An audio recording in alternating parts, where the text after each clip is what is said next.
Three things are necessary when exploring Egypt: water, a good camera, and an omnipresent voice coming from nowhere.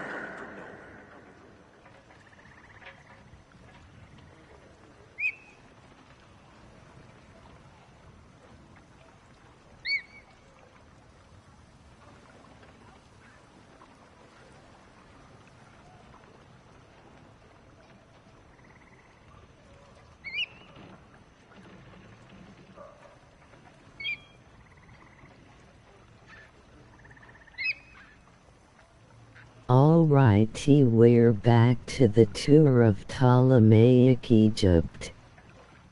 As soon as we get done vappin'.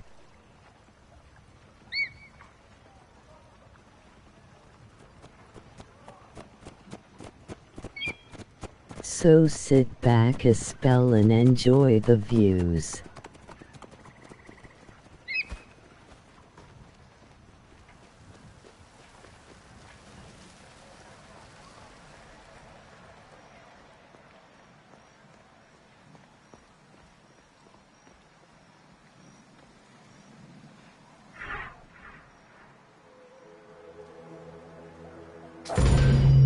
Welcome to Temples and Priests.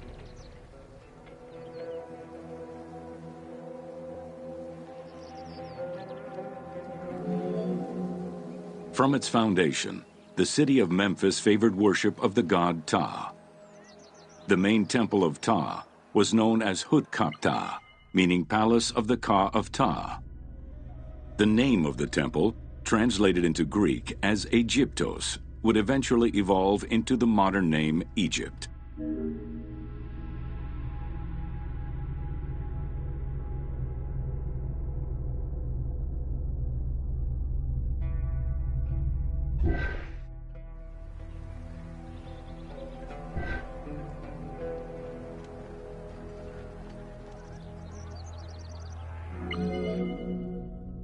Temples were the center of religious, political, and economic life in ancient Egypt. These sacred places were viewed as the literal home of the gods and goddesses. As such, every aspect of them required care and reverence, all of which was accomplished through elaborate ritual.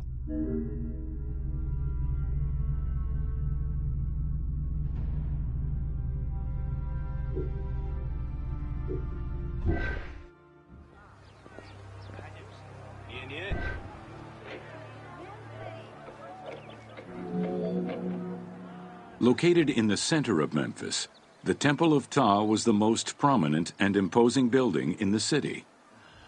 The long walkway leading toward the temple, known as the Dromos, was guarded by rows of sphinxes. The entire sacred area was designed to keep the statue of the god protected, deep within the sacred enclosures that surrounded it.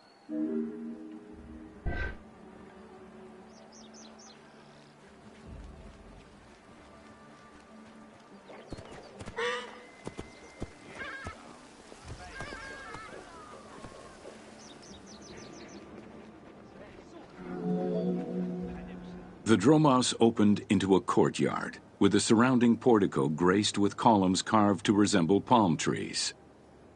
During special festivals, the general population was allowed to enter this location, but under no circumstances would they be allowed into the sacred spaces beyond the courtyard.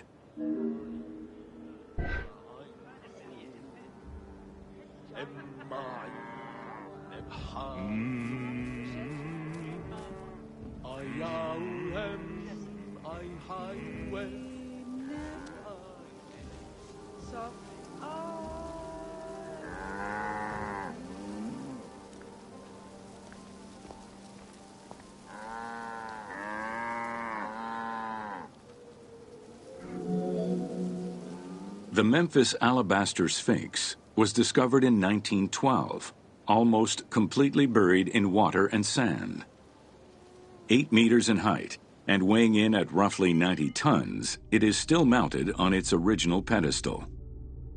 Though it is called the Alabaster Sphinx, it was in fact carved from common calcite rock, which is similar in appearance and texture to alabaster.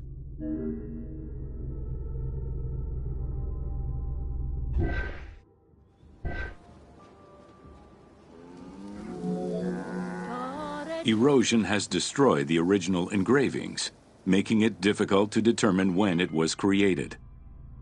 Egyptologists believe that its facial likeness resembles Amenhotep II, and so it could have been sculpted somewhere between 1700 and 1400 BCE. It is believed that this monument once stood outside of the Temple of Ptah and was integrated into subsequent extensions to the complex.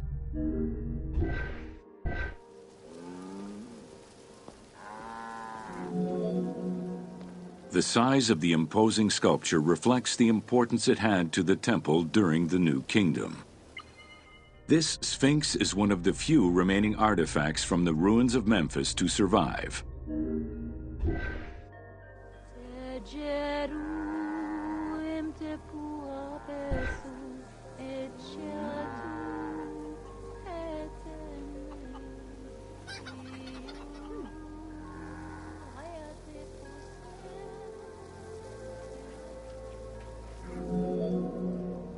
In Egyptian culture, some animals were associated with gods, while others were considered to be living gods. The Apis bull was believed to be a divine entity. The earliest mention of the Apis bull in ancient Egypt goes back as far as the first Egyptian dynasty.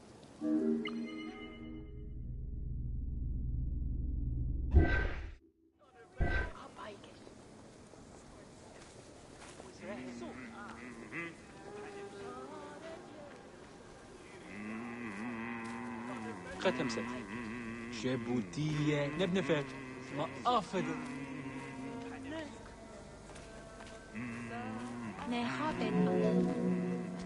Originally the symbol of fertility, the Apis bull was linked to the god Ra, with the image of the sun carried between its horns. Later it was associated with Osiris, the ruler of the underworld, thus becoming the funerary divinity Osiropis. During the 18th dynasty in Memphis, the Apis bull's association with the city's deity earned it the title Herald of Ptah. The Apis bull was so revered that even Alexander the Great, upon his arrival in Memphis, gave honor to Apis.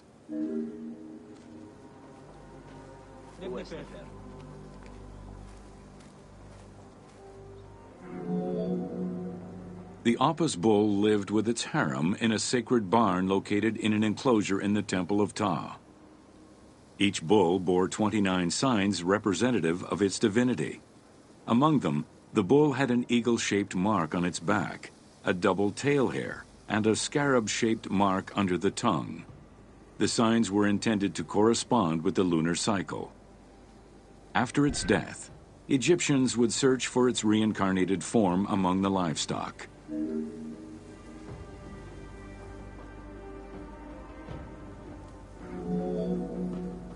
Like other living divinities, the mortal incarnation of the Apis bull was prayed to, and when it died, it was given a luxurious funeral, which included mummification. Until the reign of Ramses II, the Apis bulls were buried in individual graves in Saqqara. During the 26th dynasty, the bodies of the bulls were buried in enormous stone vats in the underground corridors of the Serapeum of Memphis.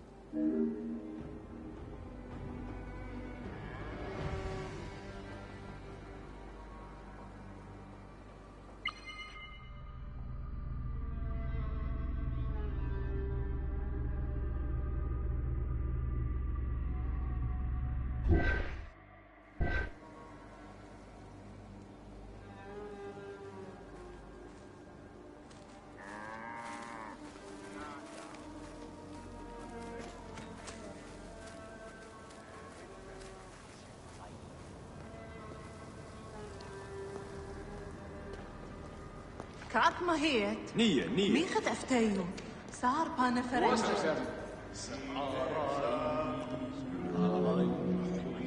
Ancient Egyptians believed that temple rituals were essential to maintain order in the cosmos and allow communication between humans and gods. The pharaoh was required to bring offerings as part of a twofold promise made to the gods, to remain a just ruler and to prevent chaos from entering Egypt.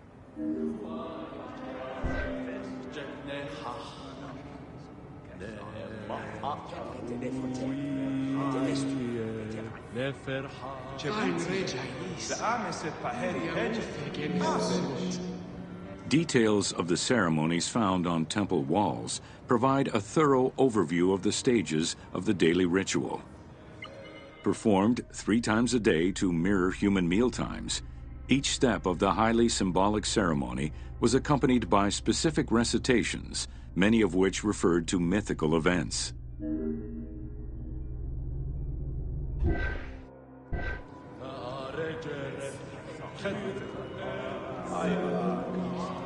The high priest would first awaken the sleeping god with a chant. Then the seals of the shrine's doors were broken and the bolts drawn back. The act of swinging open the doors was a symbolic gesture where sight was granted to the deity. The priest would then bow and kiss the ground.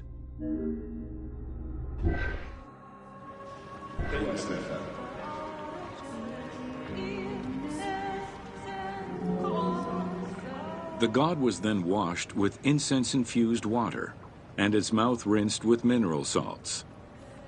The cleansing was followed by adorning the statue with jewels and royal garments. The final ritual required the priest to sweep away any footprints in order to prevent evil from approaching the god.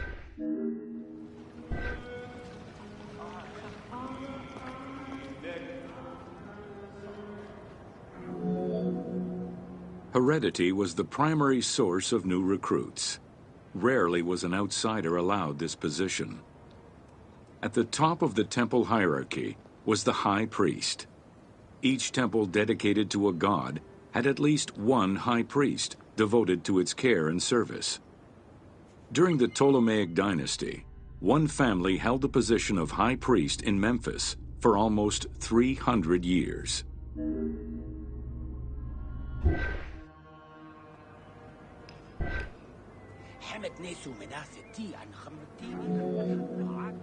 High priest candidates made their way up the ranks of the temple hierarchy.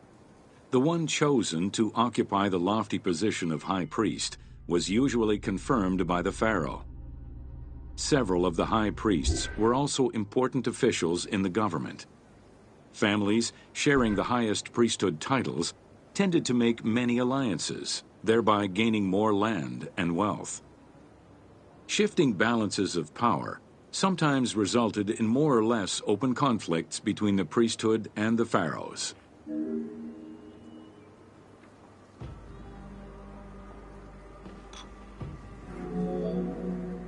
In the 21st dynasty, Thebes became the capital of an almost entirely theocratic government.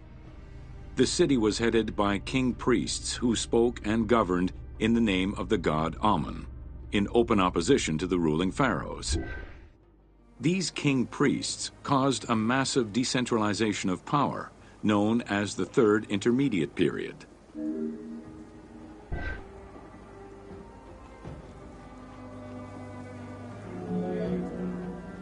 The educational institution in ancient Egypt was known as the House of Life. Attended by the offspring of the elite and the clergy, it was a place tailored to the social status of its attendees. The earliest references to this type of institution date back to royal decrees of the Old Kingdom.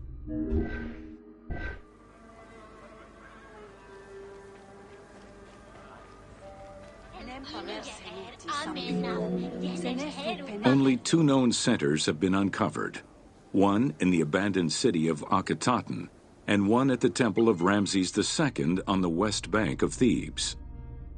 Inscriptions uncovered in those locations mention the names and titles of people who were connected with the House of Life, such as a chief physician and many scribes.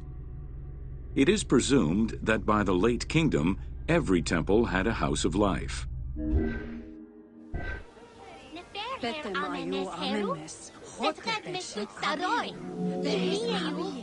The House of Life offered training for the elite, destined for occupations such as astronomers, doctors, veterinarians, diplomats, architects, translators, or theologians.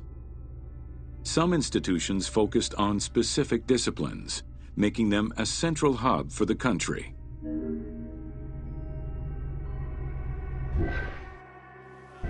Seba wenofe. Her sesemne cheru. Swater hienu.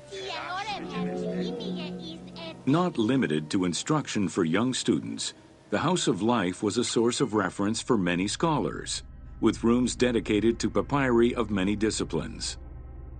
Because papyri were preserved there, the Greco-Romans referred to the House of Life as a library.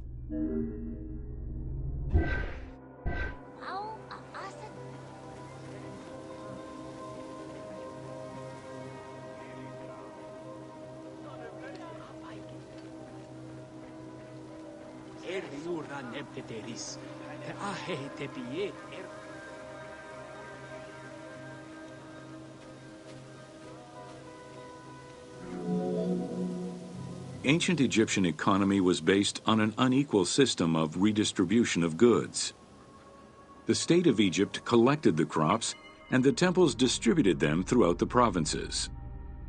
Since the only people capable of counting and ensuring a fair redistribution were the educated scribes, this meant that the temples played a pivotal role in this process.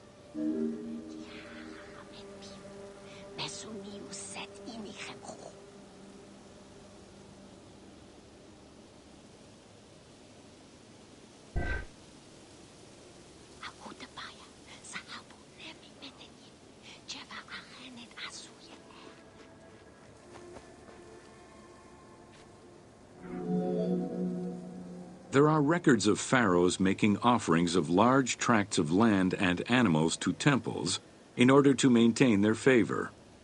Ramses III offered generous gifts to the temple of Amun in Karnak in such a manner.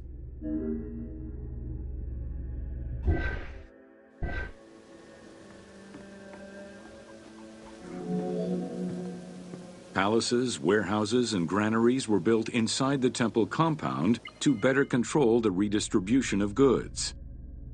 The size of the recorded numbers of goods, combined with every other function filled by temples, only serves to confirm their might as economic, religious, and political centers of power within Egypt.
بأرسي إن أوي خيارة ستير ببل هم خيارة الخلقات بقاعد عدلها واو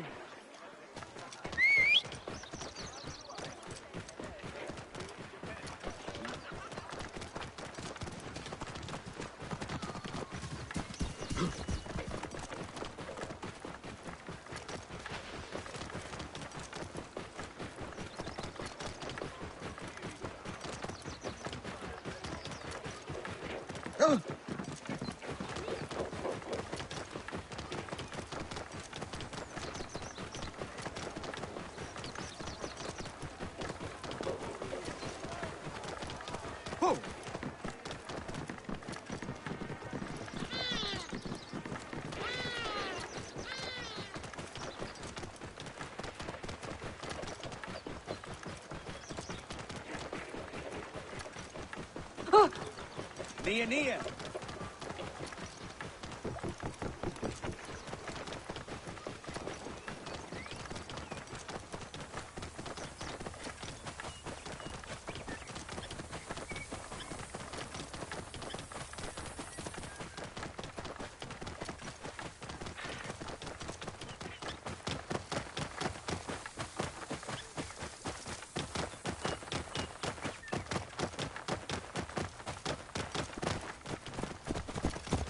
Yeah.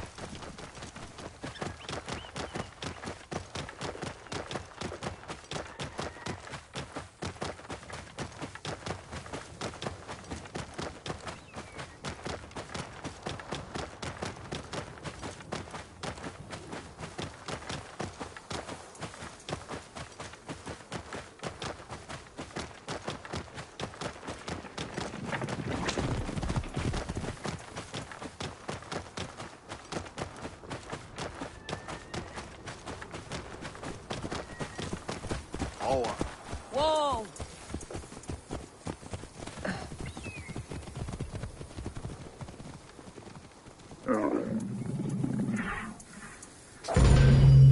Welcome to Evolution of Pottery in Ancient Egypt. Excavations all over Egypt have uncovered enormous quantities of pottery vessels of all shapes and sizes. The production of pottery was mainly confined to the outskirts of settlements due to the materials required and to keep the kiln smoke away from inhabited spaces. The function of the product determined the selection of the raw material, its treatment, its form, as well as the finishing of the surface.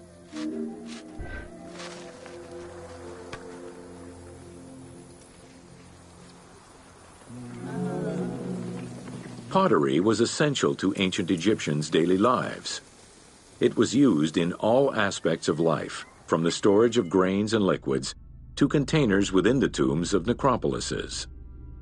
The most common pottery was made from Nile silt that resulted in a reddish-brown clay.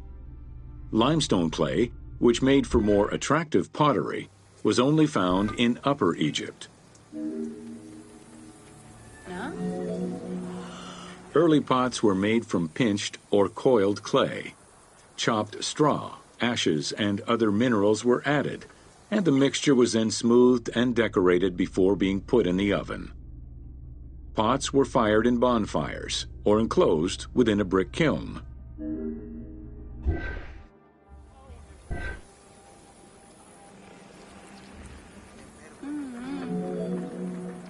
The potter's wheel was utilized during the Old Kingdom.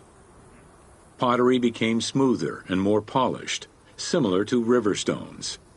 It was decorated primarily in red pigment, with the black color achieved by exposing it to smoke. Pottery workshops were attached to palaces or temples, and around the late period, specialized workshops began to appear.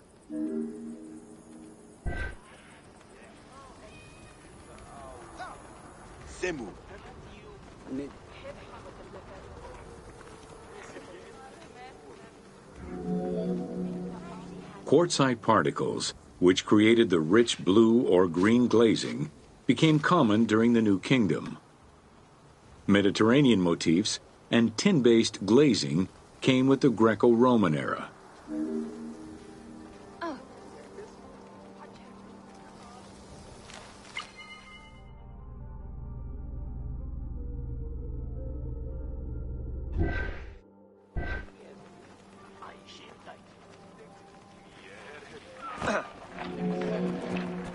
Potsherds could be found anywhere and were the most common canvas for writing or drawing, in comparison to the more expensive papyrus sheets. Named after their Greek description, ostraca contained daily life records, letters, or could be drawn upon.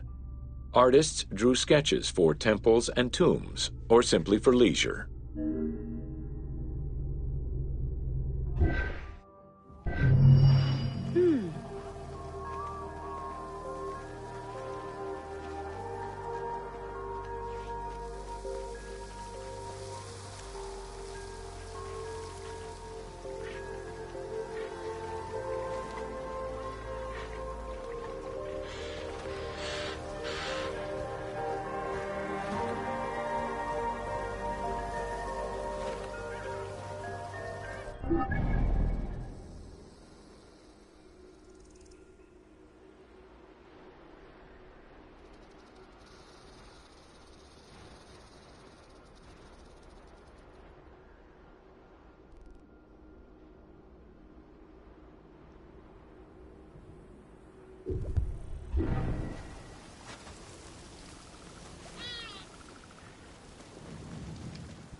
Whoa!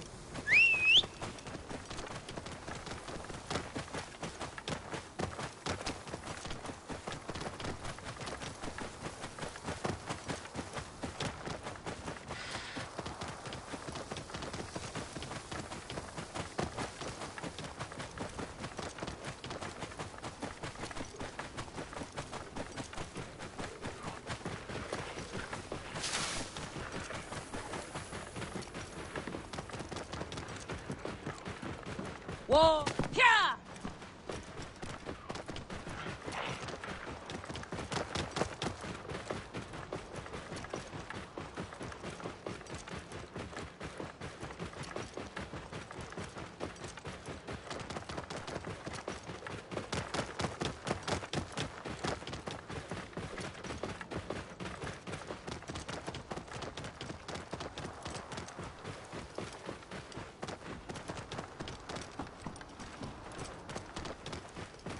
Whoa!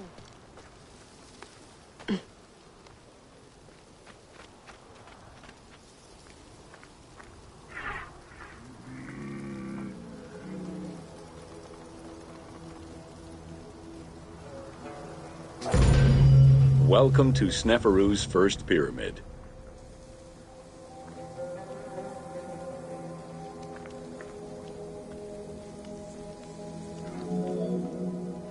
With the long reign of Sneferu, the first king of the Fourth Dynasty, the most brilliant and creative period began for the construction of funerary monuments in Egypt. Funerary monument design moved from the step pyramid to the smooth-faced pyramid, testament to the evolution of the practices of construction. The first attempt at this design was the Pyramid of Meidum.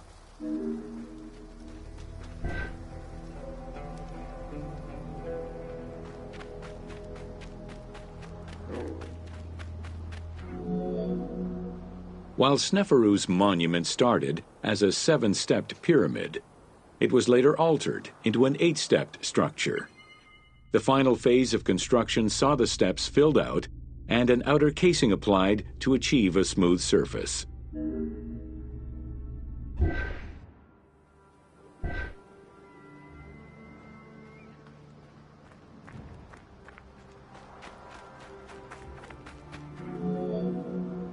The smooth dressing of the walls did not provide sufficient bonding, however, and the outer casing did not rest on sound foundations. As a result, the bases of the 4 outer buttress walls gave way, causing the walls to slide down and collapse. While the Meidum Pyramid was abandoned due to design flaws, it showcased other innovations that would impact all future pyramid designs.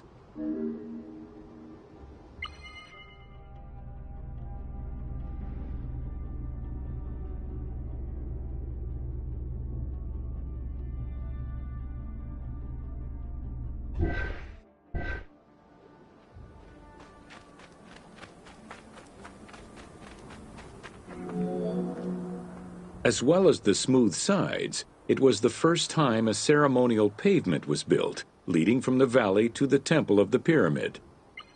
Another innovation was that of the funerary chamber, which was no longer at the bottom of a well, but rather above ground level. This change signaled the beginning of the 3-bedroom system.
Whoa!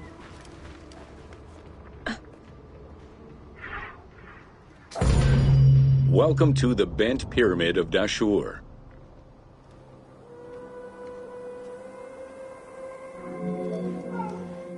After the construction of the Meidum Pyramid failed, Sneferu transferred his residence and the official necropolis to Dashur. There he began construction on his second attempt at a funerary monument. The resulting structure, known as the Bent Pyramid, is the only one of its shape in Egypt.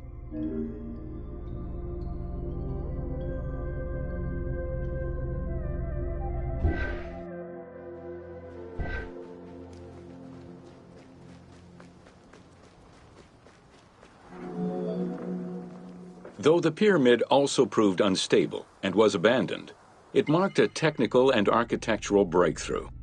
Heralding an important design transition, the Bent Pyramid displays a shift from the step pyramid to a functional smooth-sided pyramid.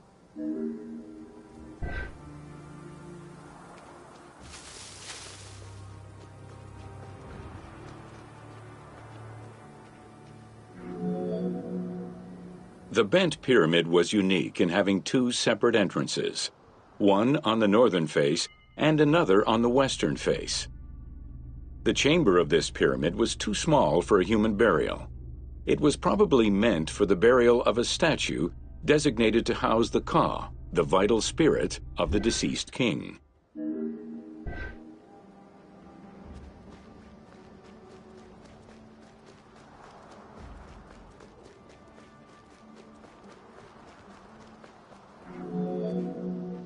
With the Bent Pyramid, architects successfully experimented with a completely new idea: to build the pyramid with a core of huge stones settled on a progressive horizontal design.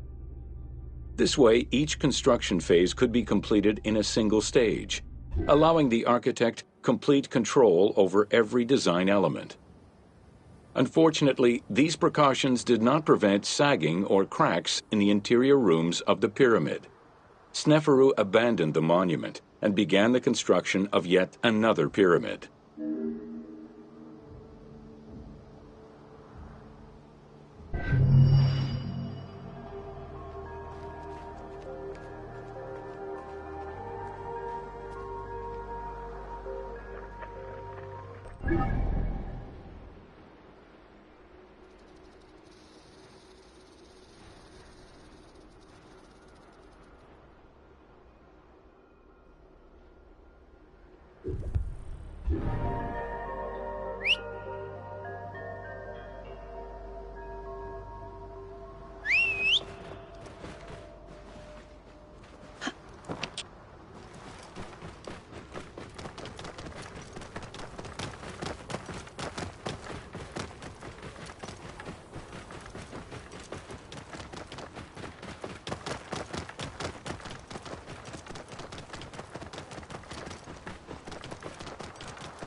Whoa!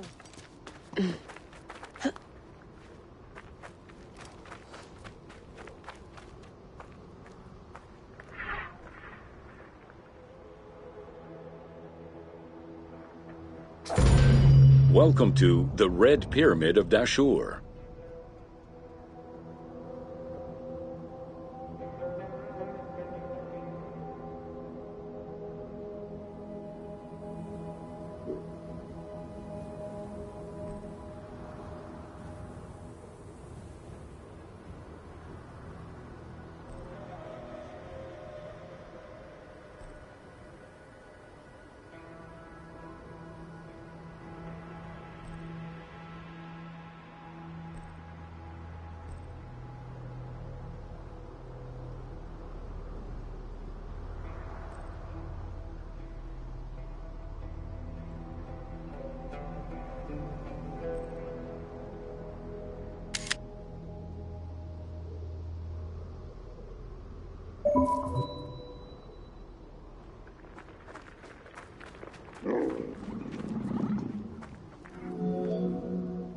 The Red Pyramid was built 2 kilometers to the north of the Bent Pyramid. It was so named due to the reddish limestone used in its construction. The Red Pyramid reached a height of 105 meters. While the ground level of the Red Pyramid is lower than that of the Bent Pyramid, its height is virtually the same. The task of making the pyramid a geometrical, true flat-face pyramid brought about yet another new design concept: the use of casing blocks.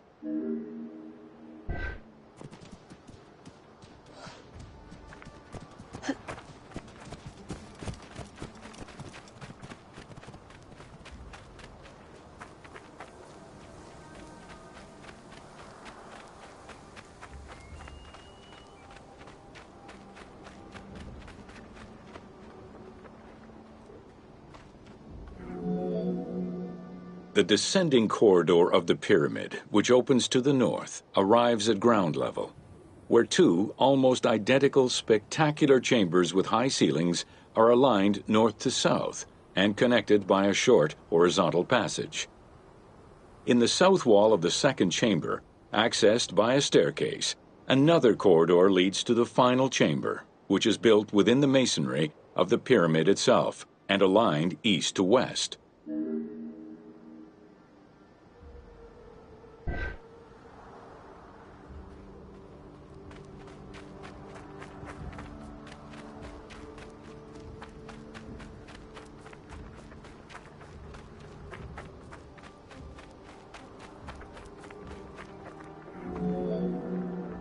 The annexes of the Red Pyramid consist of a small funerary temple located to the east. A causeway presumably ran due east from the temple, but it has yet to be excavated.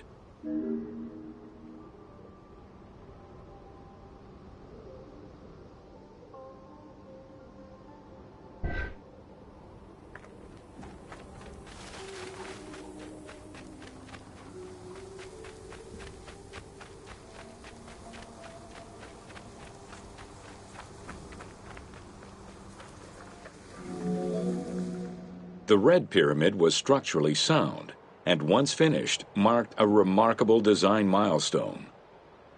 Finally successful in his attempts to build himself a suitable funerary monument, Sneferu knew his future beyond death was assured.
Whoa!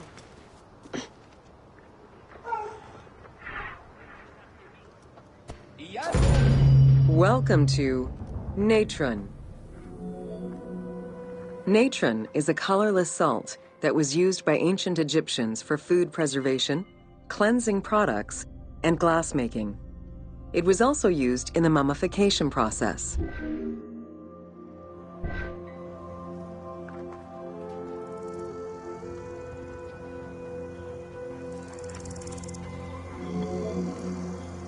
During the ceremonial embalmment ritual, the priests packed the body in natron in order to remove all of the moisture. Once the body was thoroughly desiccated, they could begin the wrapping.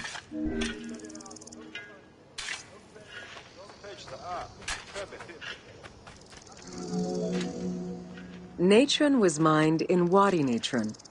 The main mining methods involved either cutting slices out of the lake bed when it was dry, or raking through mineral-saturated water to gather the mineral salts during the floods.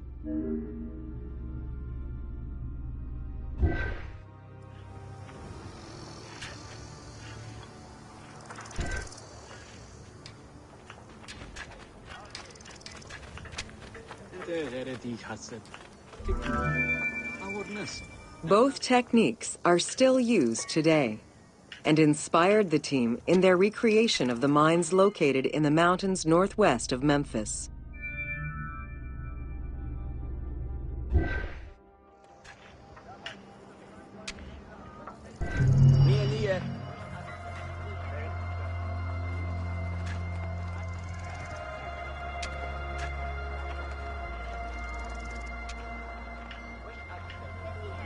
سمو إنك طاهر.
Welcome to Workers and Transport. Whether workers were employed for the pyramid construction or at the quarries, the government supplied food and housing. Workers for the pyramids and royal necropolises were housed in more permanent villages, such as the famous Deir el-Medina. Quarry workers had more temporary lodgings. All skill levels were needed and utilized, from basic work hands to prepare the gypsum, to brickmakers and sand carriers, to skilled stonemasons to shape the blocks.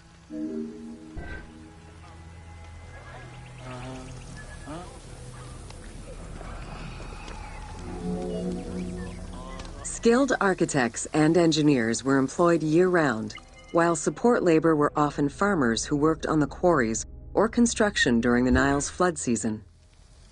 The basic laborers were hardworking and versatile.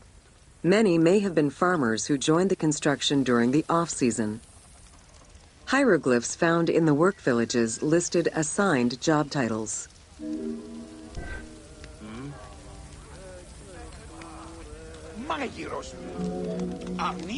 Archaeological research shows that no food was stored or prepared on site, but instead workers received abundant rations of bread, beer, and meat. These rations were taken care of by an administration outside the village. Medical treatment was also available for those who were injured.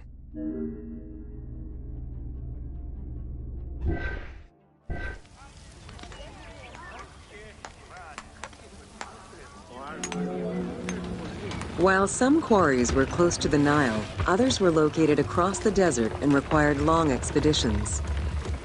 These expeditions were sanctioned by the state. They involved complex logistics and required many participants. Transporting a block by land meant that workers had to overcome the weight and friction of the load. To solve this, they first dug a track in the ground. This path was sometimes reinforced with rails upon which a sled, used to ferry the blocks, would be pulled.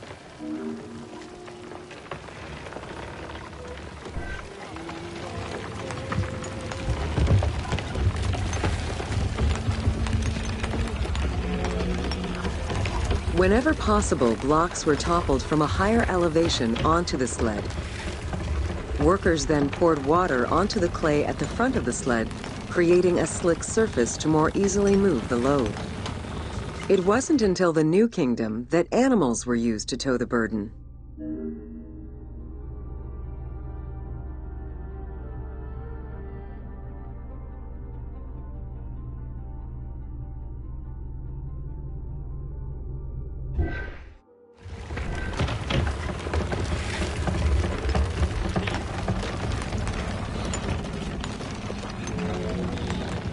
During flood season, the Nile was at its largest and deepest, which allowed the transportation of the heaviest and biggest loads. Quarries close to the river had troughs dug out to deliver the stones to the shoreline. Harbors and wharfs situated at the river's edge allowed the transfer of materials and supplies.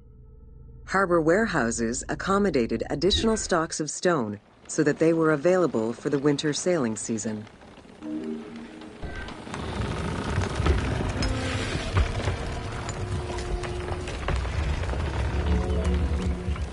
The Uwadi al-Jarf papyri detail a limestone load intended for the Khufu pyramid that weighed in at 70 to 80 tons, or 30 blocks. One papyrus is a fragment from a foreman's notes taken while working on the Great Pyramid. It details the transportation of limestone blocks from the Tura quarries to the construction site of the pyramid. The other papyri are shipping logs containing archives of the sailors assigned to sail the Red Sea and the Nile.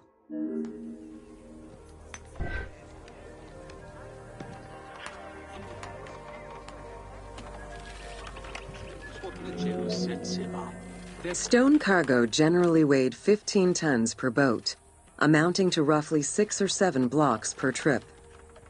For heavier loads such as obelisks, monolithic pillars, or gigantic statues, larger boats were used.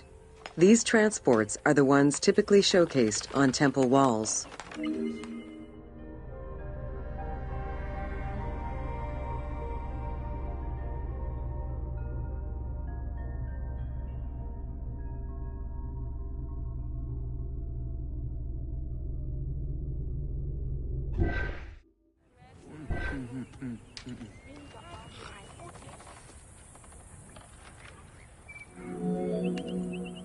River transportation was the most efficient way to ferry stone blocks between the quarry and the construction site.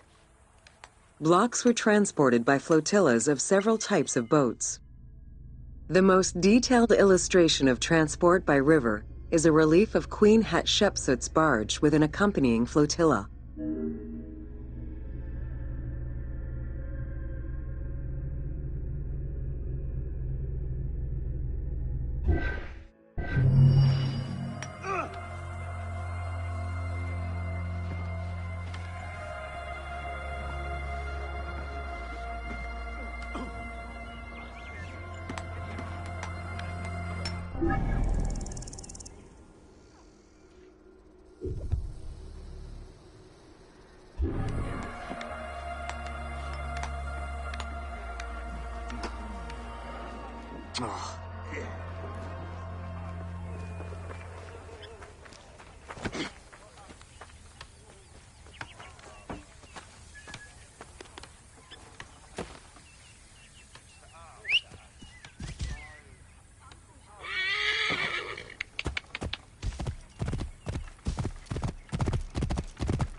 Oh!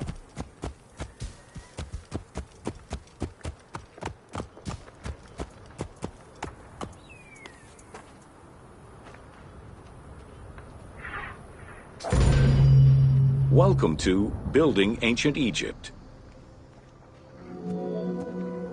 Constructed with bricks made of mud, most ancient Egyptian buildings were not permanent.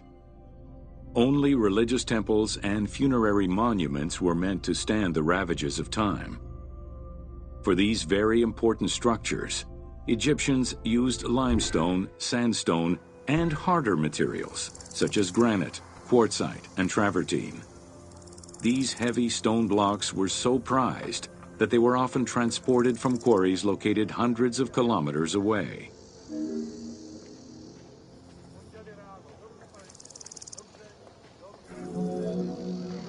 Limestone was common and easy to extract from quarries on the east bank of the Nile. This particular limestone had marine fossils in it, however, preventing it from being easily decorated and polished. Used as the main building material, the structure would then be finished with a finer limestone that was polished smooth and decorated as needed. Limestone was used for the building of the first pyramids. and for most of the religious buildings of the Old and Middle Kingdoms.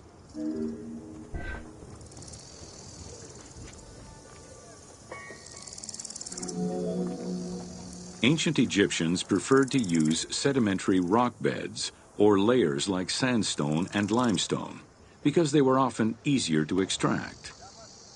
The common method used to extract stone was the open pit quarry. Stonecutters would find quality stone, shape, and dig it out on site. Open pit quarries enabled many workers to work simultaneously on many blocks, which allowed for better productivity.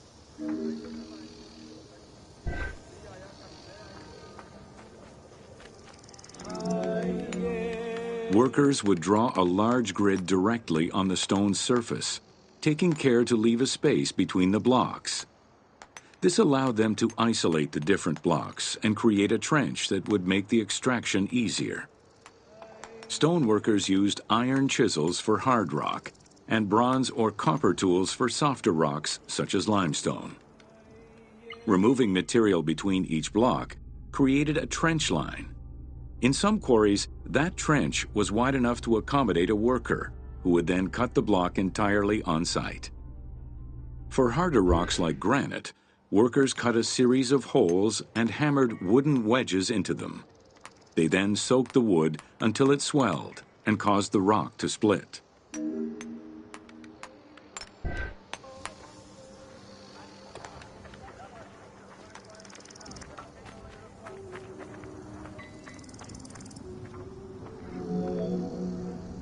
The gallery extraction technique was used when the desired rock was buried under layers of rubble.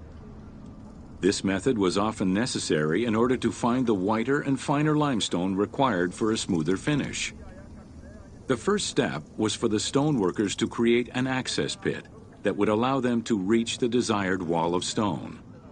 Once a wall of quality stone was exposed, workers could then cut out smaller blocks. This pit required a descending platform. Designed like a stairway, it allowed them to free multiple galleries of blocks.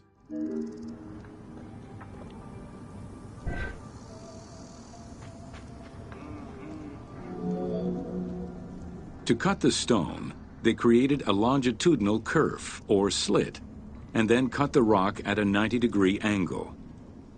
The lower side was determined along the geological layers or by using a horizontal cut. Wooden wedges were inserted in the rock and hammered in. Shock waves were then generated using hammers, fracturing the blocks at the seam.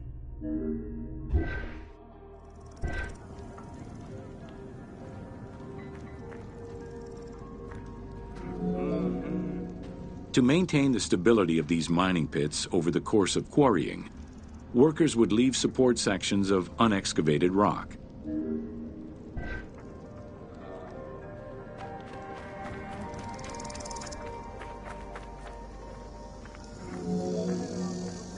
In every quarry, dedicated shrines were established to offer protection for the workers. In particular, Serket, the scorpion goddess, was considered a very powerful deity among quarry workers. Every mine and quarry of ancient Egypt included a scorpion charmer, who was said to use magical powers to ward off the dangerous insects and keep the workers safe.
Welcome to Pyramids of the Middle Kingdom.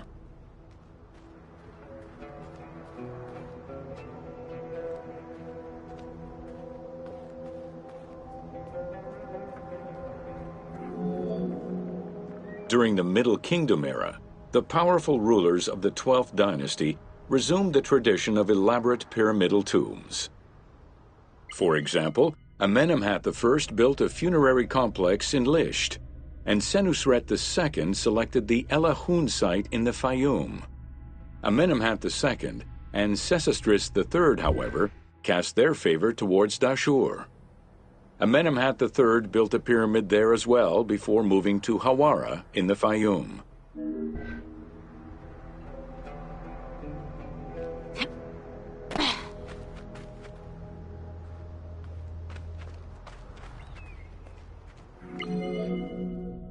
The plundering of tombs in troubled times prompted the architects of the Middle Kingdom to devise increasingly complicated means of security during construction. As such, while the architectural plans of the Hawara pyramid were simpler than the one at Dashur, the means used to protect it from looters were much more elaborate. Beyond the use of blind passages and concealed trapdoors, the architects relied on a system of stone slabs, which were slid into place at the end of construction.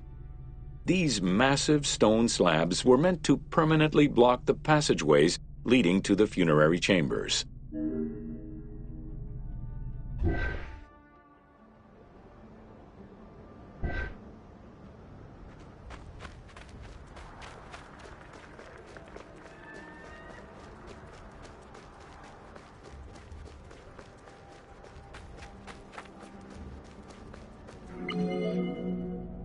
The kings of the 13th dynasty began building their pyramids at Mazguna, south of Dashur, then moved on to Fayoum and Abydos. The kings of the 17th dynasty, however, satisfied themselves with crowning their cave tombs with small pyramids of raw brick. The kings of the 18th dynasty gave up the shape of the pyramid as a royal tomb entirely. They chose a mountain with a pyramidal shape in the Valley of Kings and dug their graves there.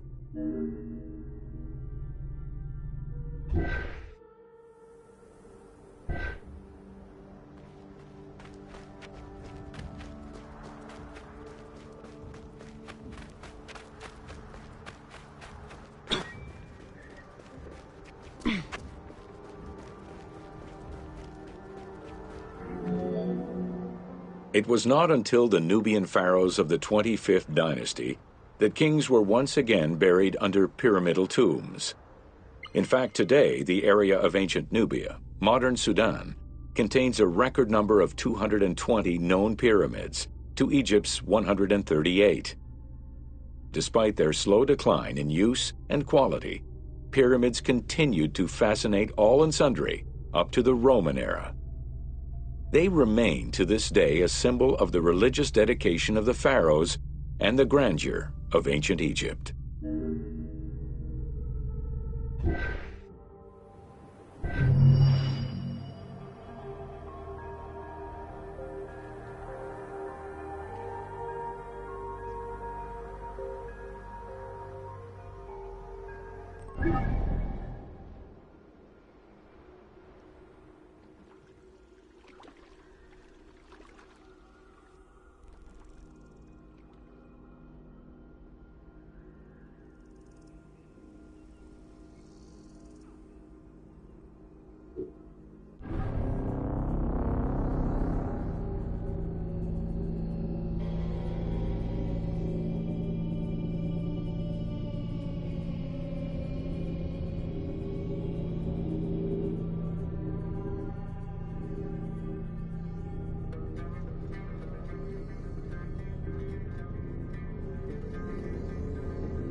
Welcome to Oil in Ancient Egypt.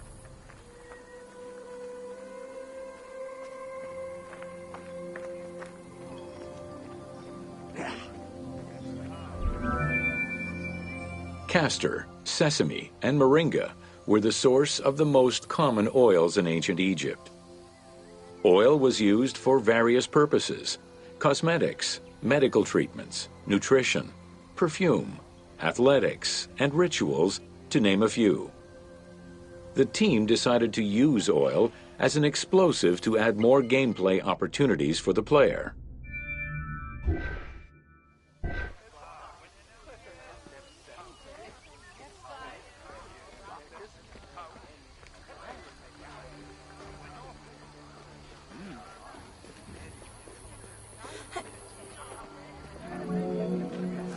Ancient Egyptians originally used castor oil in wick lamps, but also for cosmetics, such as facial and hair treatments. There is mention in some papyrus of castor oil being prescribed to treat constipation and help pregnant women. Castor beans were found in ancient Egyptian tombs as early as 4000 BCE. Castor oil was made by pressing the beans from the plant of the same name.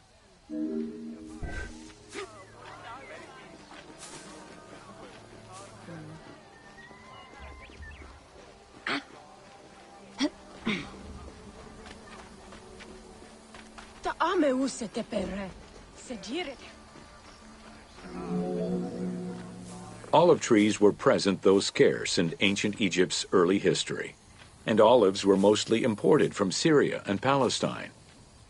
Their use and cultivation remained uncommon until the mass arrival of Greek settlers during the reign of the Ptolemies, when demand increased sharply. Olive trees were normally found in the region of the Fayum and the lands surrounding Alexandria.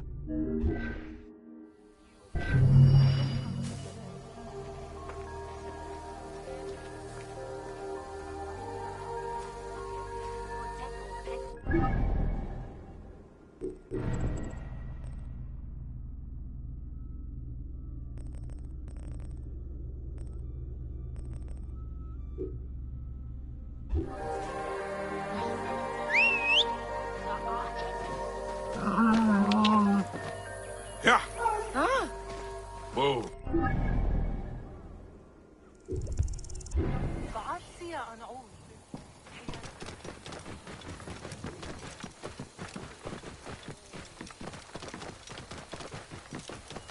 Whoa.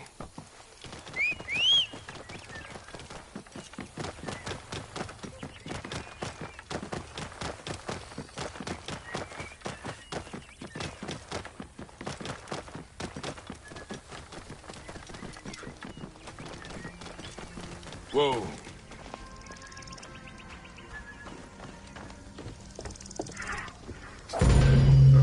Welcome to the Fayum.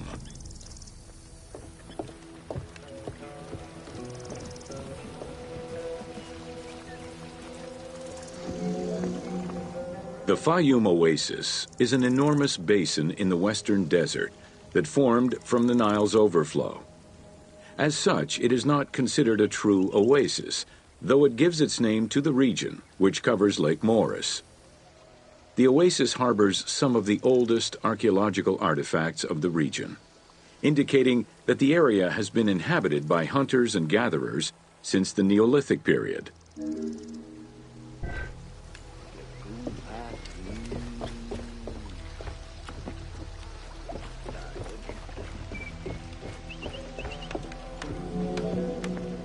The Fayum Oasis drains into Lake Moeris, which was a large freshwater lake, but at some time became a saltwater lake. In the 12th dynasty, ancient Egyptians redirected the water flow with a dam and dug a supply canal using the lake as their reservoir. Irrigation enabled them to continue growing crops of figs, grapes, and olives year-round.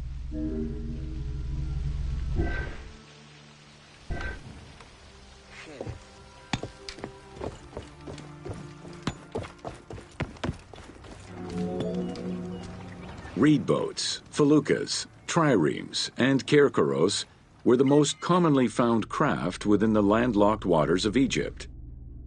They were used for various purposes, ranging from daily fishing, trade, warfare, and travel, to the ferrying of massive stone blocks used to build the great monuments of Egypt.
The most impressive pyramids of ancient Egypt date from the Old Kingdom and can be found on the sites of Giza, Saqqara, and Dashur.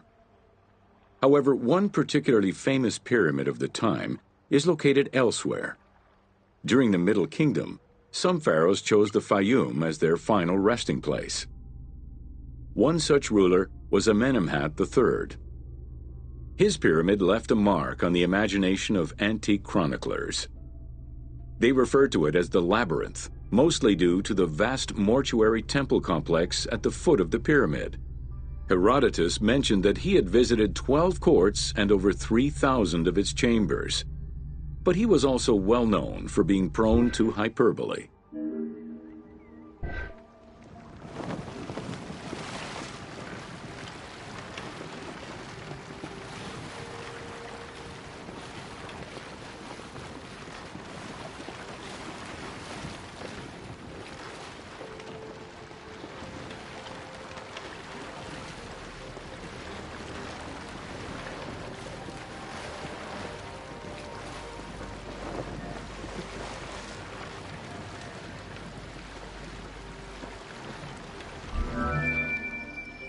Amenemhat's pyramid was built with a brick core and covered with stone slabs, designed to be impenetrable.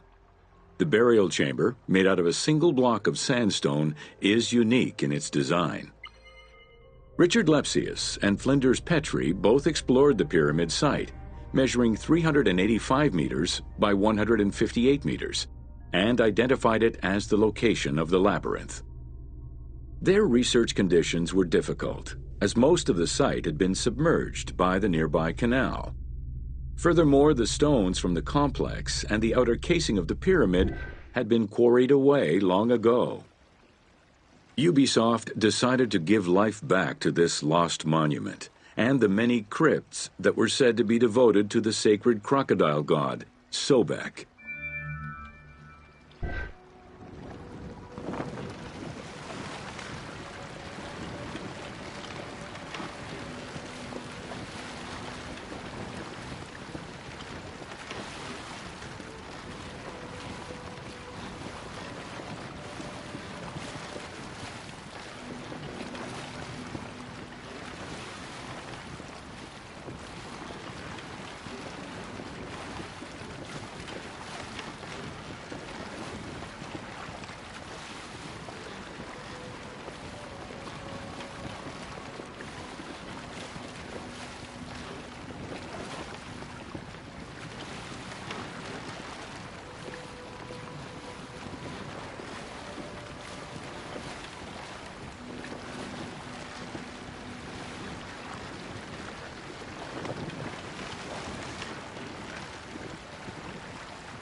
Founded during the 5th dynasty, the site was popular during the 12th dynasty under the name of Shedet. During the Ptolemaic era, the metropolis was named Crocodilopolis by the Greeks, in honor of the crocodile god Sobek. During the Greco-Roman era, the Cleruks, soldiers of the Ptolemies, settled there after their military service and expanded the irrigation systems. Irrigation and water distribution tripled the arable land and turned the city into a lush and rich area. 27,000 inhabitants lived in its precinct at its height. The city's location was strategic in controlling the many small waterways connecting to the main canal, and thus the Nile.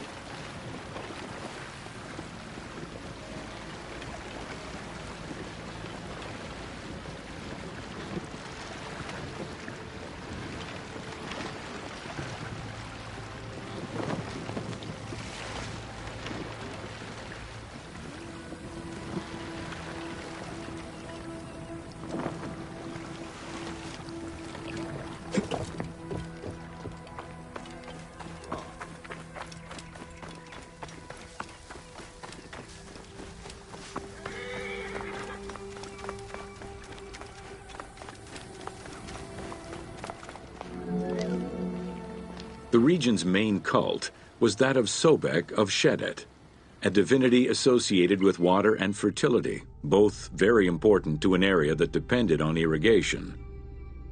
Many local villages had the title Town of Sobek added to their official designations.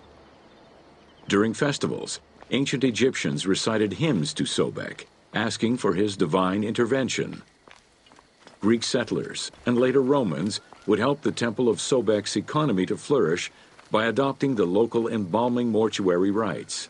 Their sarcophagi were beautifully painted and adorned with amazingly realistic portraits.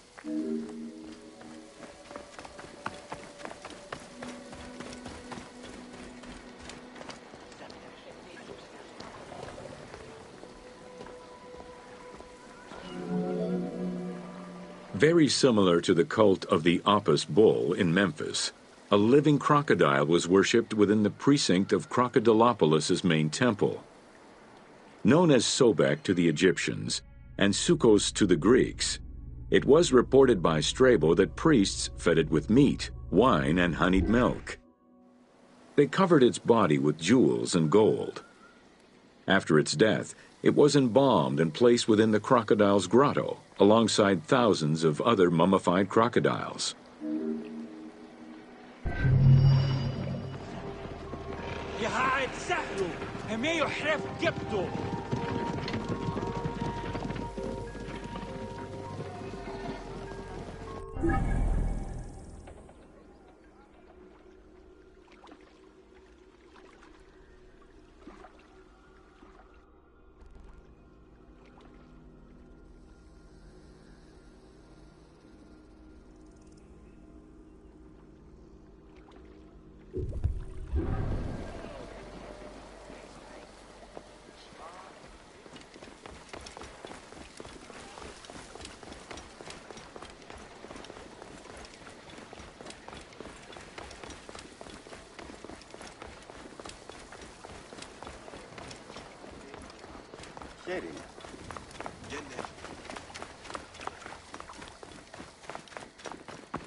Welcome to Rediscovering Egypt.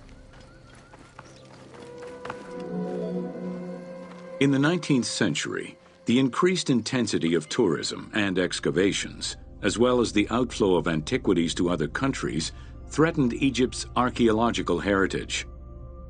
Egyptians took part in this destruction by ransacking sites for artifacts to sell, quarrying stones from ancient monuments, and removing sebak, ancient mud bricks, to reuse for their own purposes.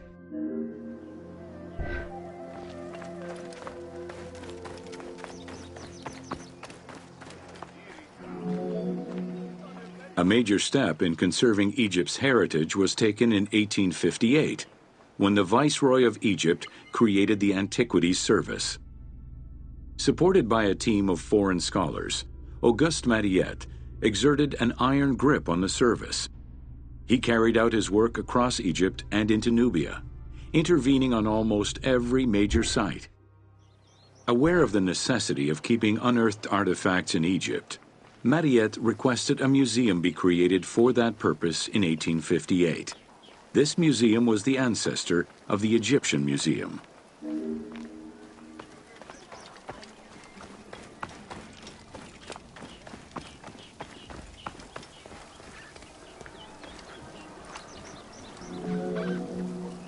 Gaston Maspero, Mariette's successor, expanded and reorganized the Antiquities Service and instigated laws regulating the export of artifacts. French scholars ran the service until it passed into Egyptian hands in the 1950s. As of the mid-19th century, Egyptology was fast becoming a recognized discipline within both private institutions and learned societies.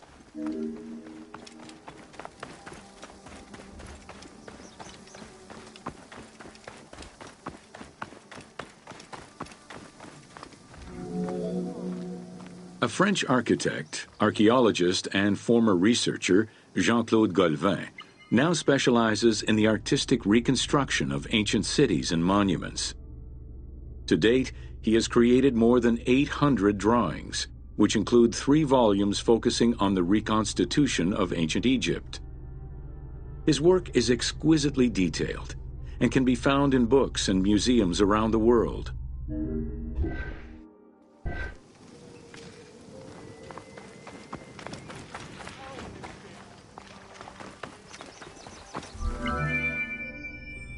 The team was thrilled to collaborate with Jean-Claude Galvin in order to recreate Egypt for the game. In the 19 exclusive watercolors he created for the team, Galvin used scientific data as the base and then extrapolated to provide a full interpretation of various locations and monuments in ancient Egypt. Both early sketches and fully rendered images were then used by the team as references while building the world of Assassin's Creed Origins.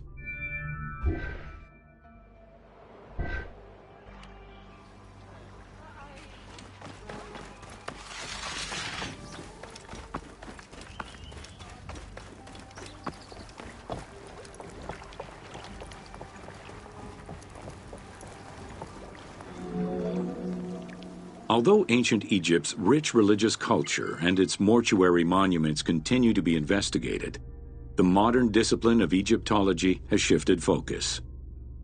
Rather than single-mindedly retrieving impressive artifacts, Egyptologists today focus instead on increasing the body of knowledge. In the past, excavations took place in the field, and while that is still the case today, much of the work on Egyptology now takes place in libraries and archives.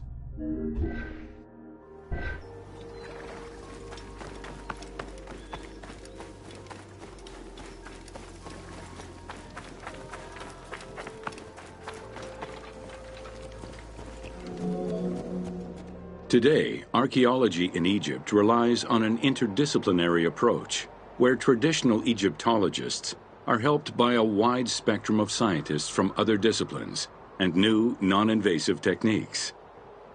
GPS data, satellite imaging, and ground-penetrating radar allow archaeologists to gain a sense of what lies underneath the ground before excavating.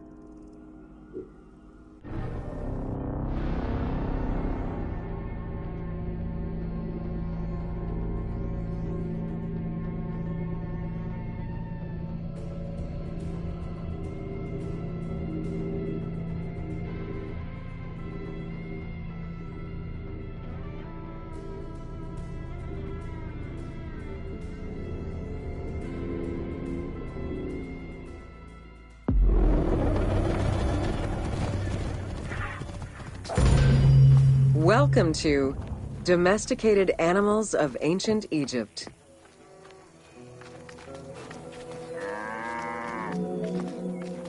Agriculture and domesticated livestock were introduced 6,000 years ago. Archaeologists have found traces of cattle, donkeys, pigs, and dogs. Dromedary are thought to have been introduced during the Persian invasion.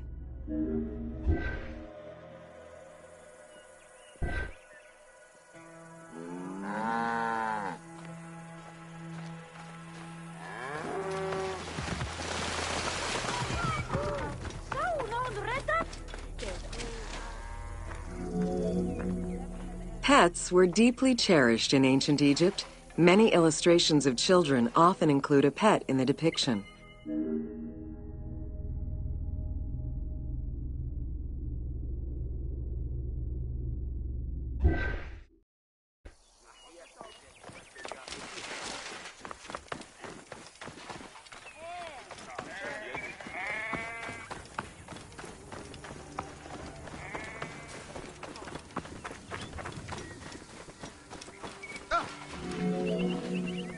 One of ancient Egypt's most iconic animals, the cat, wasn't adopted into their daily life until the Middle Kingdom.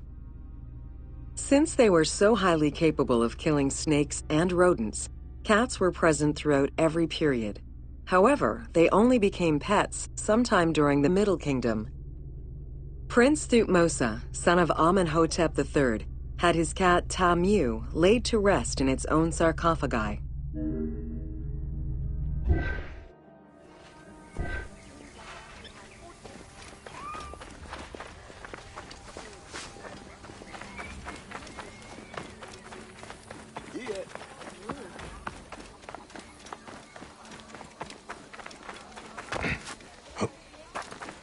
Here.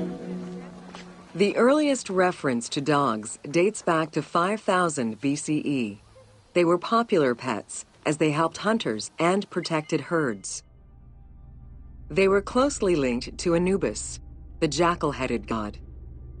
Baboons, monkeys, and even falcons were tamed as pets. Each was mummified and buried with as much ceremony as any family member.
Welcome to Deserts of Egypt.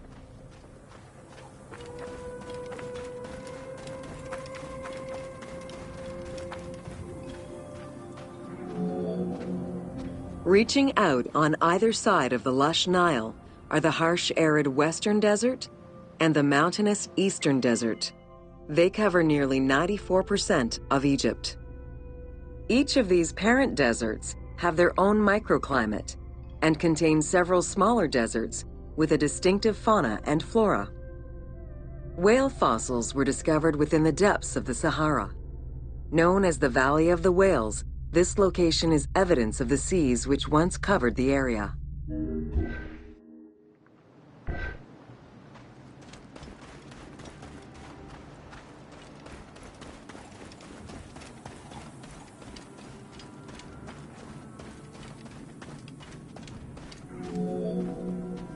The White Desert in the northeast of the Sahara owes its name to its white limestone soil, contrasting with the yellow sand. The wind has eroded the rocks of the White Desert into stone mushrooms, the most famous of which is referred to as the Finger of God.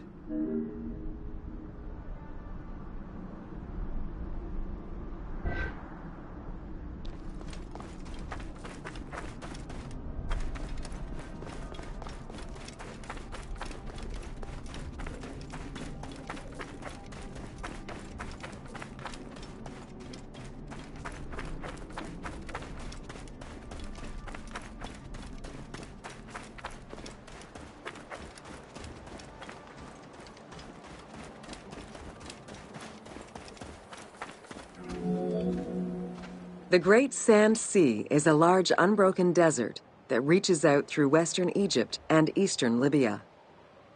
It is home to a unique geological formation known as Libyan silica glass. The pale yellowish-green material ranges from pebble-sized fragments to glass rocks the size of rough boulders.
Welcome to Ancient Egyptian Medicine. Evidence of advanced medical procedures have been found on mummies, and ancient Egyptians left detailed medical writings from diagnosis to follow-up treatment. One of the oldest known surgical studies is the Edwin Smith Papyrus. It's one of the first documents in history that notes an association between the integrity of the brain and cognitive functions, including cases of ocular complications and paralysis following head trauma. Vinegar-treated marble stone from Memphis was used as an anesthetic.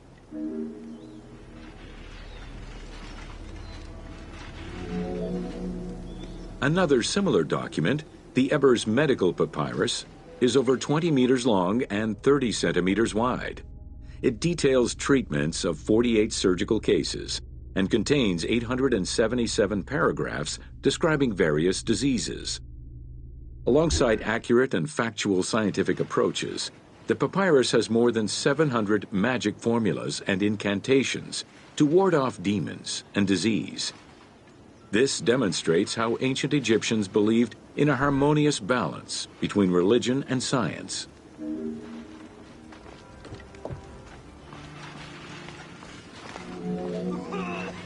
Remedies were considered as medicine and carried by doctors and priests.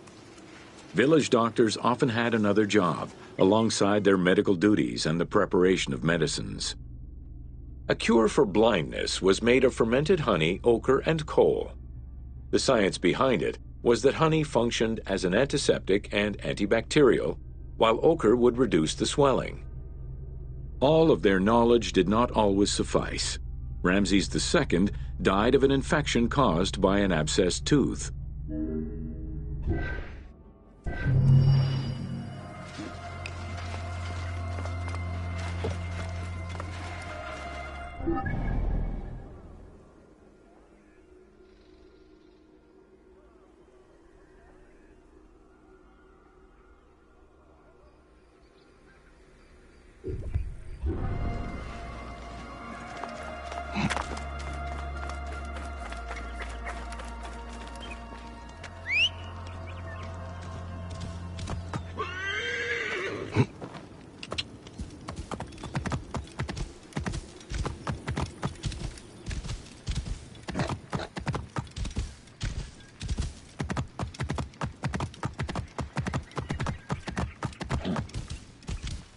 Whoa.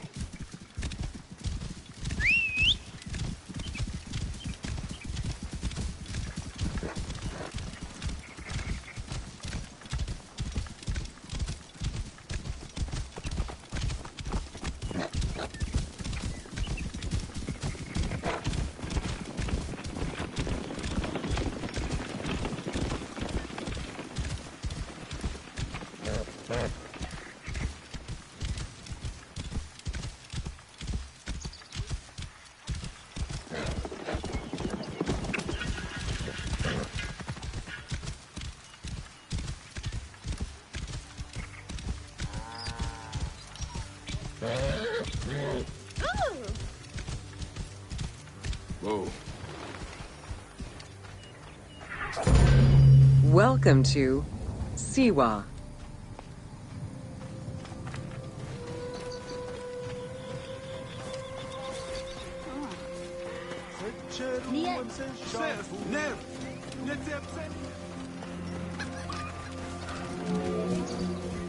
The Siwa Oasis is in the western desert of Egypt.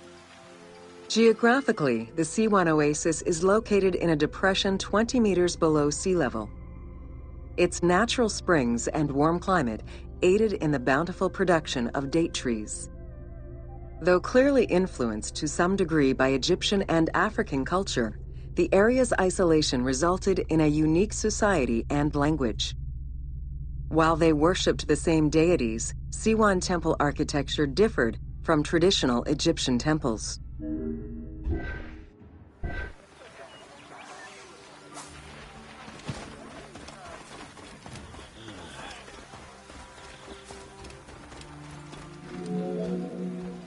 Old Kingdom Egyptians referred to the oasis as cauldron, due to its unique geographical structure.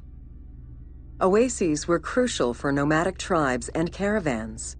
Without them, there was no chance of survival in an otherwise harsh landscape. As such, oases quickly became hubs for trade, as well as areas of political control.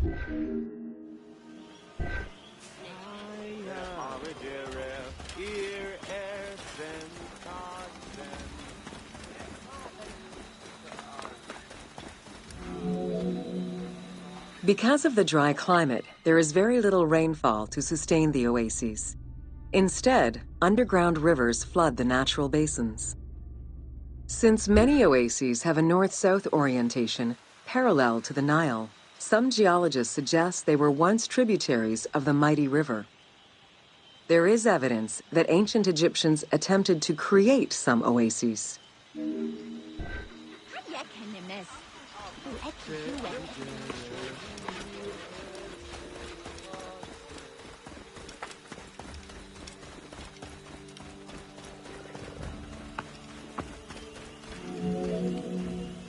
The Libyan oases are the best known, as they are geographically and culturally linked to the Nile Valley and the Delta. These western oases have a distinct geology from the other regions of Egypt. The most famous and important oases are Karga, Dakhla, Farafra, Baharia, and Siwa.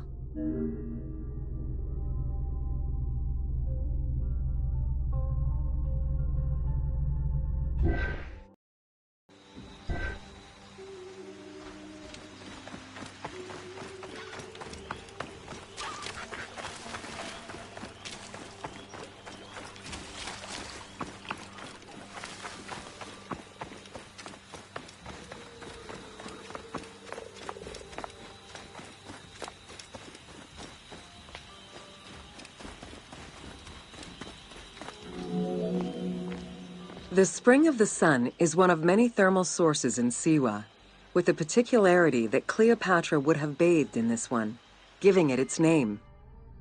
The presence of the source beneath was attested already by Herodotus during the 5th century BCE, when the oasis was called Amuneion by the Greeks of Cyrene.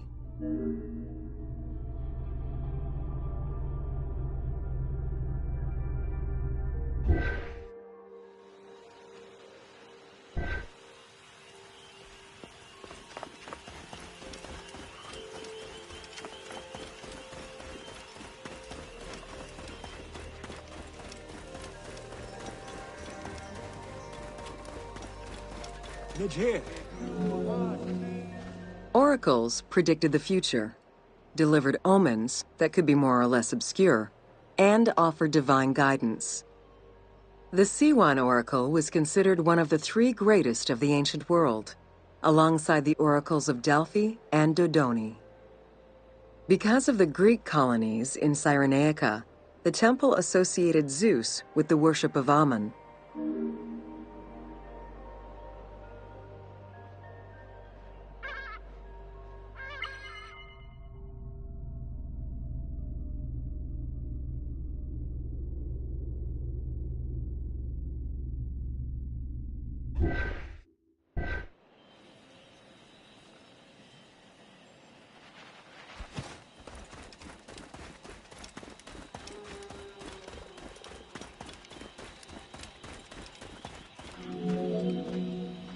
It is no wonder that Alexander the Great made the perilous journey to Siwa in order to consult the oracle, emulating the actions of mythical heroes such as Hercules and Perseus. This action earned the approval of the oracle, who validated his claim as Pharaoh of Egypt. He was confirmed as the son of Ammon, conferring upon him the most legitimate claim to date of all Egypt's foreign invaders.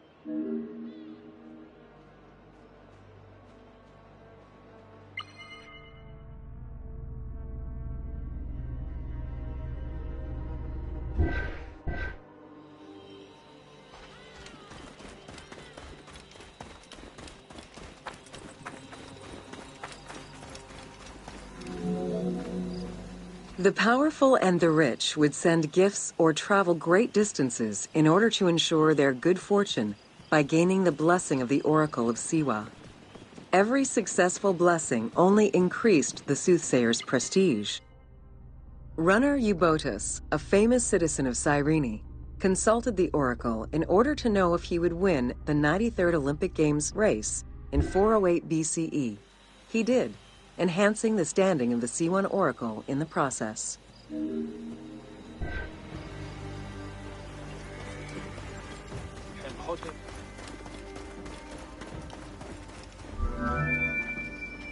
The Temple of the Oracle of Amun was built in the 6th century BCE by Pharaoh Amasis.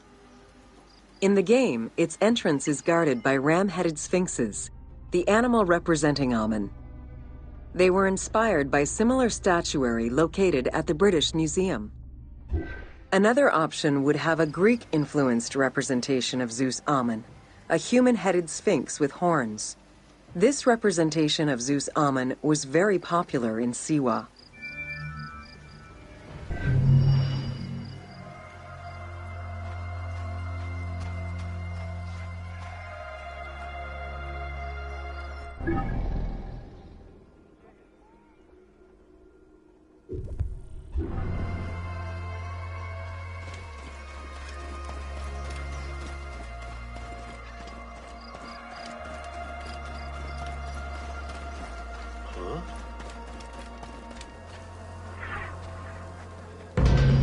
Welcome to Ancient Egyptian Hieroglyphs.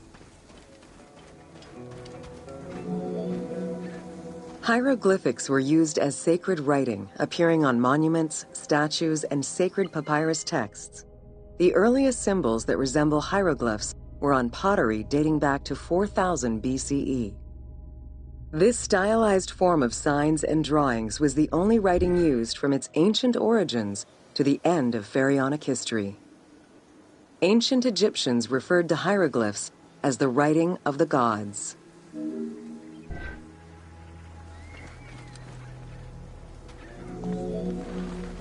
Considered a difficult language, it was intended for pharaohs, nobility, and priests, and meant to be used in ceremonies, within tombs, and for government records. Since few Egyptians were able to read the ancient hieroglyphs, the mythological aura around the language was persistent, even in their own culture.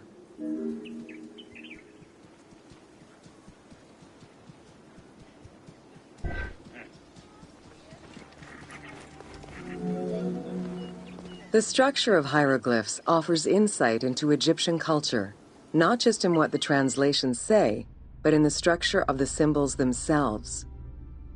They were found on tomb walls, on sarcophagi, on statues, and on pottery, and were meticulously recorded in countless ancient papyri.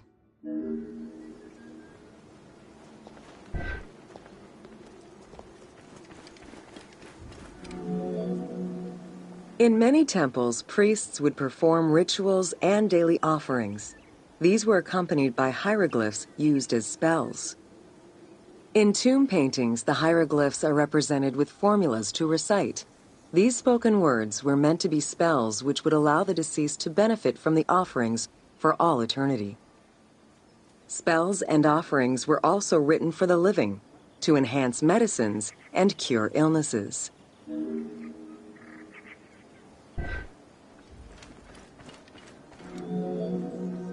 The most famous of ancient Egyptian documents is the Book of the Dead. Written in hieroglyphs and hieratic texts, it depicts important spells and rituals.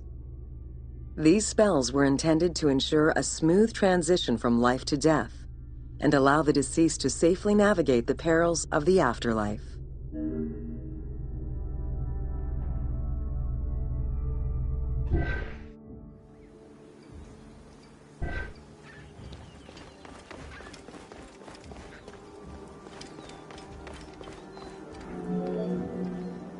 Even after it was deciphered, the reading of hieroglyphs remained difficult at times due to the many directions in which they can be read.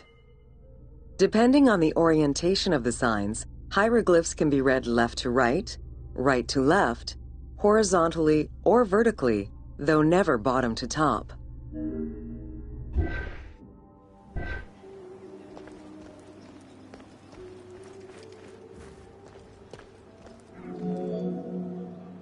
A clue on which way to read is to first notice which direction the figurative signs are facing. If a pictogram is looking to the right, then the reader is meant to start from the right and read towards the figure. Column text on a papyrus begins from the right, then goes top to bottom for each column.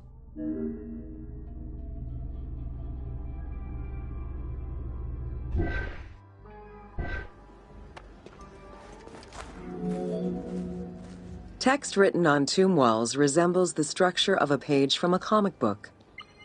The text can be placed in front, behind, or above the character, and its symbols look in the same direction as the character. Another clue is that the name of a god or hieroglyphs meaning gods or kings are always written before the descriptive text.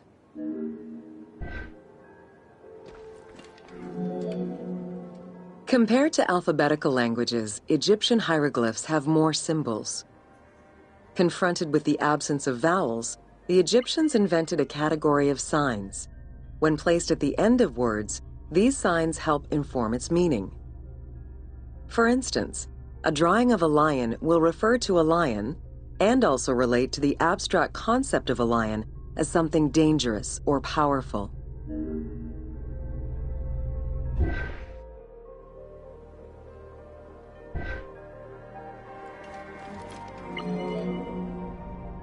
Middle Egyptian hieroglyphs contained a little more than 700 signs. By the end of the Greco-Roman period, there were 10,000 signs. Egyptologist Sir Alan Gardner created a list classifying common hieroglyphic signs and their variants.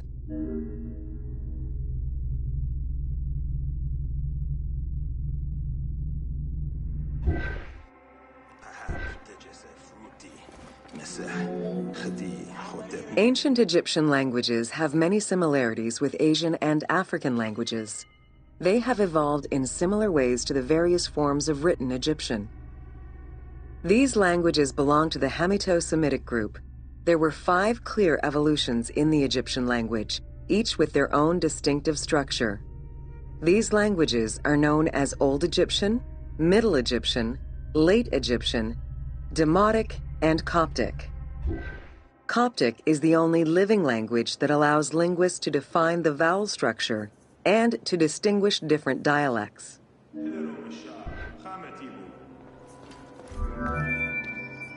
While hieroglyphs and hieratic script give us an idea as to how the ancient Egyptian language was structured and written, the way it was spoken is still up for debate. The team opted for English as the spoken language, with the characters using ancient Egyptian and Greek words and accents. The language that is spoken in the background by the crowds is largely based on Sir Alan Gardner's Egyptian grammar. To help resurrect a dead language, we consulted Egyptologists and dialogue coaches to establish our target sound and cast actors with Arabic, Hebraic, and African backgrounds to bring the game to life.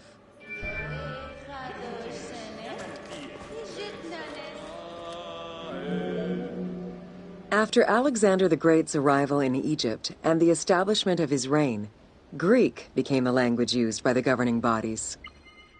The inability to read hieroglyphs caused resentment among the Greek population. It's from this tension that the Rosetta Stone was created.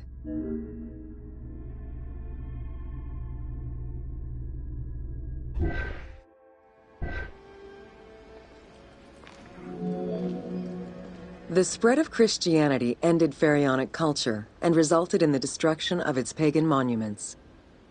This also marked the end of hieroglyphic writing and understanding.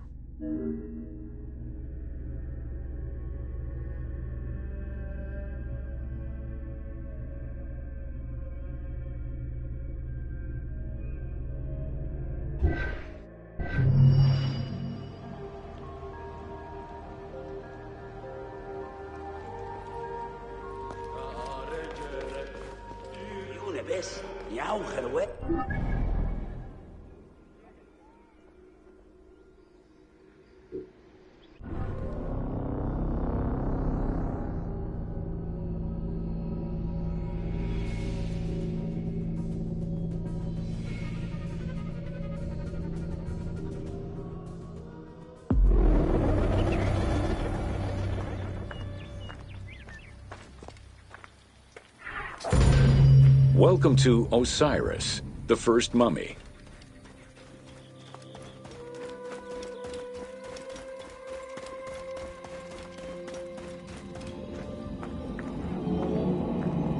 The oldest mummies recovered date from the Old Kingdom, though Egyptologists believe that mummification was in use much earlier than that. At first, the body was mummified through environmental desiccation, by leveraging the dryness of the environment and the heat of the climate. Early experimentations in mummification were conducted with the use of resin made from tree sap. Strips of linen were only used on some superficial parts of the epidermis of the hands or jaw.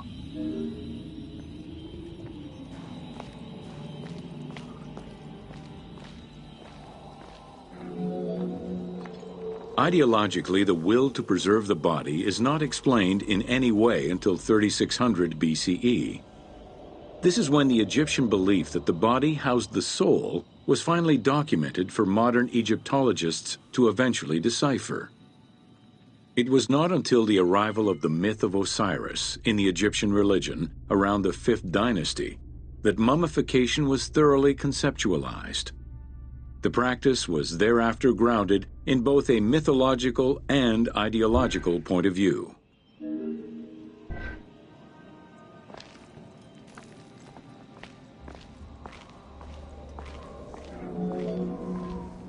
Osiris was mainly known as the god of the dead and the god of resurrection. The most well-known Genesis myth concerning Osiris is that of his dismemberment.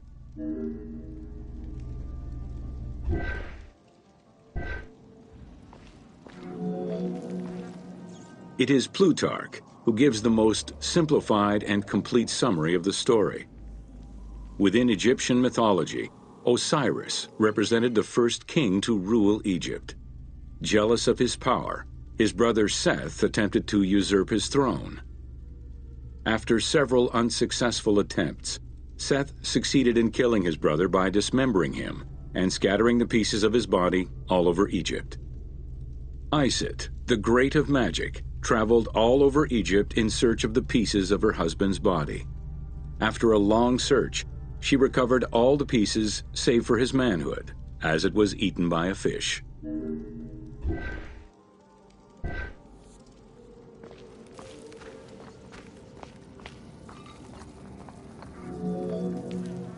Isis then reassembled the body of her husband by binding it together with strips of linen.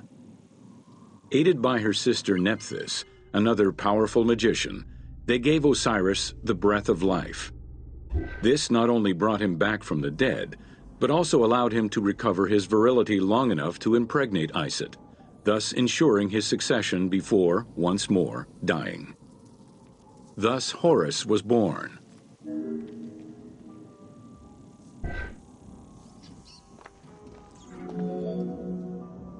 The ritual used to bring Osiris back to life essentially depicts how he became the first mummy. It is why, on the sarcophagi of kings, we often find Isis and Nephthys represented as the magicians who restore life to the deceased.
Welcome to Amulets and Rituals.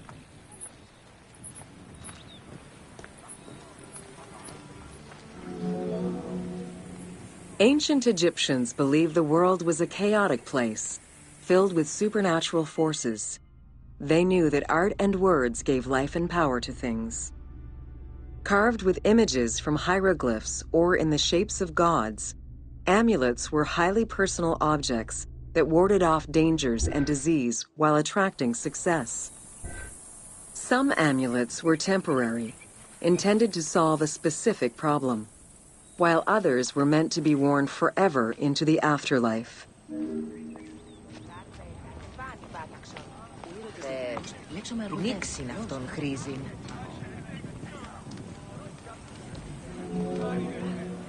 Priests would infuse amulets with magical energy during religious ceremonies, imbuing them with protective magic to safeguard against supernatural powers.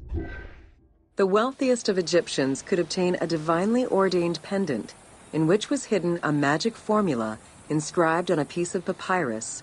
It would act as a unique spell tailored to the owner.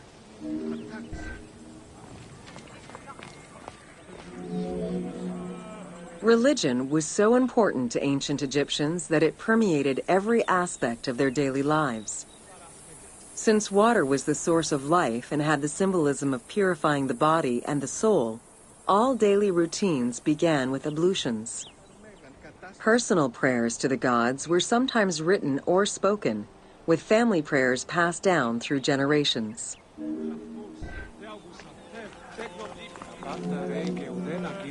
There was a complete calendar of each of the religious days, both good and bad, illustrating the appropriate daily rituals. Along with wine, milk, and ointments, offerings to the gods consisted of small amulets to life-size statues and family shrines. During the Greco-Roman period, offerings to the gods consisted of mummified animals, cats for Bastet, dogs for Anubis, and birds for Thoth.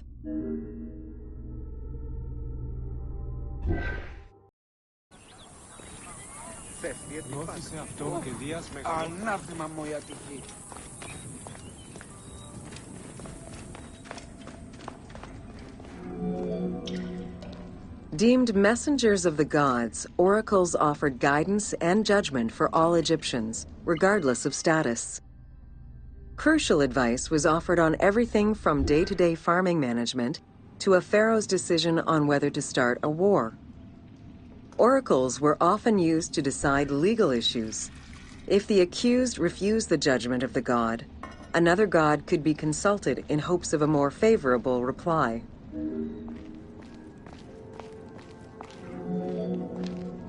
It was oracles that guided the Greek sailor Batos to the coast of Libya, where he founded a colony known as Cyrene. During Alexander the Great's campaign to conquer Persia, he consulted the oracle at the Temple of Amun within the oasis of Siwa, and was subsequently ordained a divine being.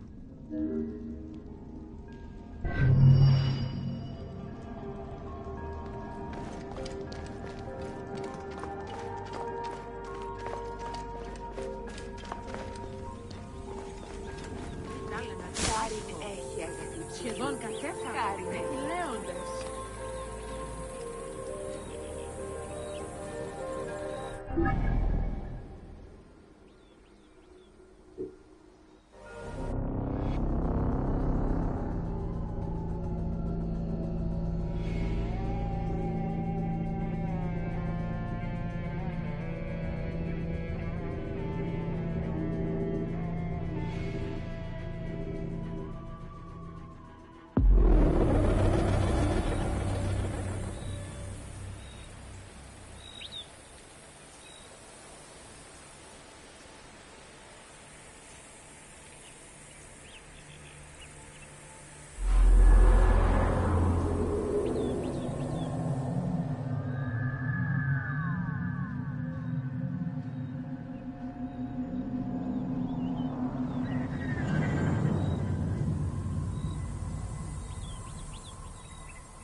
Welcome to Crucifixion.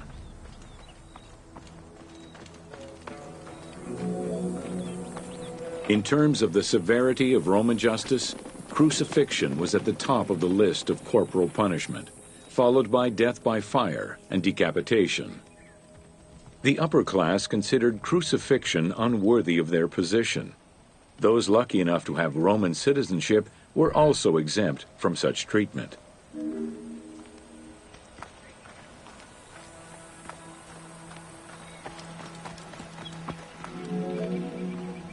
Easily accessible, crucifixions were popular entertainment among the citizenry. Unlike throwing victims to wild animals, which required an arena, crucifixions did not require any particular setting.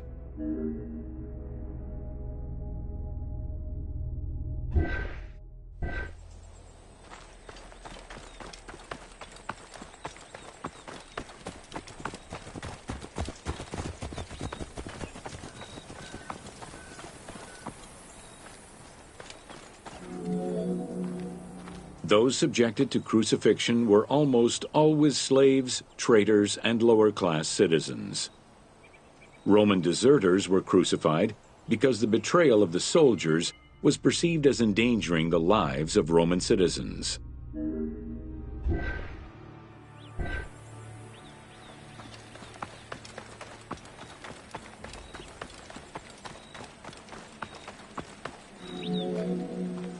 In 71 BCE, a major slave uprising in Italia was repressed by the Roman army.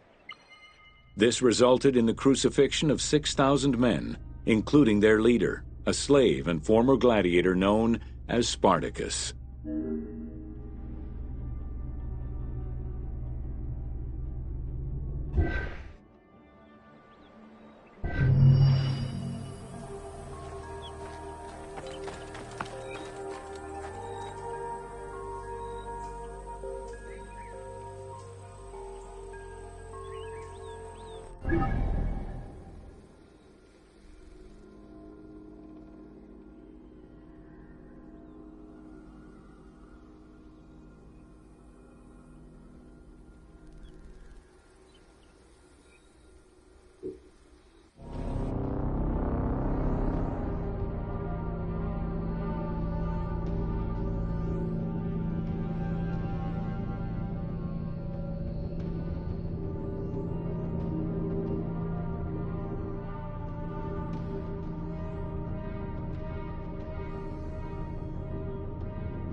Alrighty friends, Romans and fellow stonerers. Time for a munchies break.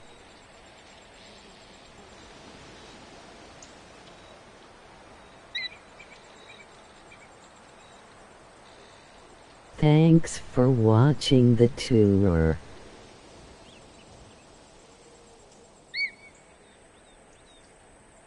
Have a smokin' dayo.